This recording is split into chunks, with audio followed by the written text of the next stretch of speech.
Hi, I'm Bill Treiber with Artistic Finishes, and today we're going to take the topic of European oak and look at it with domestic white oak. Where in your accessories can you be most successful for substituting that? Because as we know, the European oak is more expensive and not always readily available within the different niches of your accessories. Well, what makes European oak, first of all, so desirable? I have with me here a chart that shows a little bit about its uniquenesses. You know, most, if not all, of the European oak, we are told, is 200 to 300 year old wood. They're trying to maintain its sustainability. They're taking that from trees that are 4 to 6 feet in diameter at the base. So you have very large trees that grow very slowly. That's part of the characteristics of it, making it very stainable. It's a coarse wood.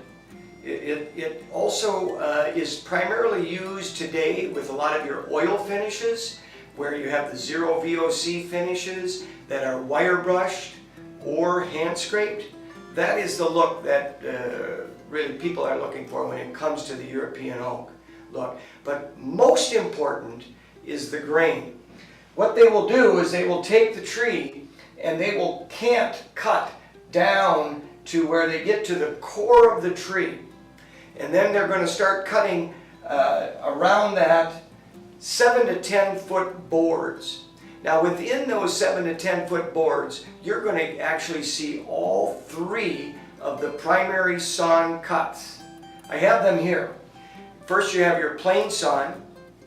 Next is quarter sawn, kind of a half vertical. And then the straight rift sawn, which is very, very vertical. If you looked in here, you could see this wood running perpendicular to the top and bottom. That would be a section of just rift sawn.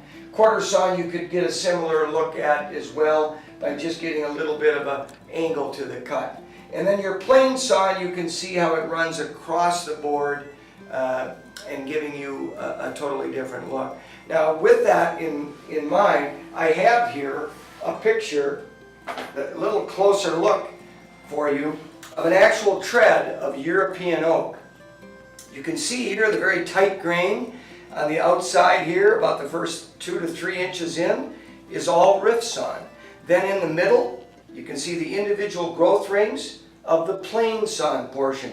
And way out here on the right side, your left side, you can see the actual flecking, which is a common characteristic with quarter sawn. Wow, I mean that's very unique, and that's not something you'll get in a lot of the mills in the United States when it comes to domestic white oak. So, what are we really trying to achieve if we're going to be substituting domestic white oak for European white oak? Well, domestic white oak is very stainable. It's quite stable. It's not quite as pervious to rot or highly water resistant like the European oak is, but it certainly is used, you know, in a lot of different high water applications. It's actually part of the footings of the Brooklyn Bridge. They've been there for over 200 years, domestic white oak.